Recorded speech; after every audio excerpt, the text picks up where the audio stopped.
D'après vous, comment l'école doit-elle se positionner par rapport à ces évolutions d'usage d'IA? On a entendu parfois certains professeurs proscrire tout usage de l'IA, d'autres utiliser et amener leurs élèves à utiliser l'intelligence artificielle.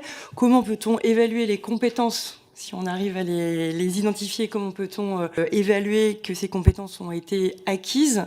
On a parlé d'IAgraphie, c'est-à-dire des professeurs qui demandent à ce que les élèves leur donnent l'ensemble des prompts successifs qui les ont amenés à rendre un devoir.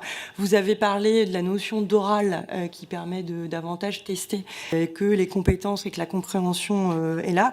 Voilà, vous, seriez-vous partant d'un IA partout et d'un IA constant dans l'évolution de l'apprentissage des élèves, ou au contraire l'aménagement d'espaces sans IA et d'espaces avec IA? L'IA est déjà dans l'école, c'est-à-dire que les élèves déjà l'utilisent quand ils sont à la maison, c'est encore plus vrai pour les étudiants. Les professeurs parfois les utilisent aussi pour faire leur sujet, parfois pour corriger les copies, il faut le dire, et ne pas se voiler la face. Mais ne faisons pas l'erreur du précédent éducatif terrible sur le numérique, où on a cru que, comme l'a dit Laurent, donner des tablettes à tout le monde allait régler le problème. Ça n'a absolument rien changé, mis à part aux dépenses importantes de l'éducation. Donc, penser qu'il suffit de leur donner accès à l'intelligence artificielle et le savoir allait se répandre de façon magique, c'est évidemment extrêmement illusoire.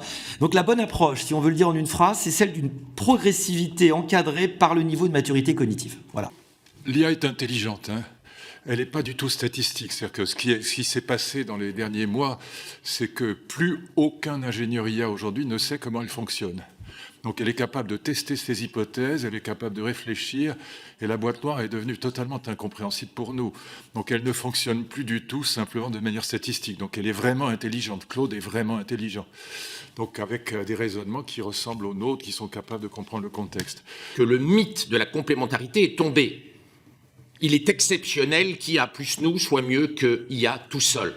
En médecine, c'est le contraire. ChatGPT plus médecin, c'est beaucoup moins bien que ChatGPT tout seul. Alors, ayant passé 11 années de ma vie pour avoir la qualification en chirurgie, je le regrette profondément, mais c'est une réalité. Donc le combat pour la complémentarité, il est loin d'être simple. De penser qu'on va former spontanément nos gamins à apporter un plus à ce que fait l'IA, c'est hasardeux.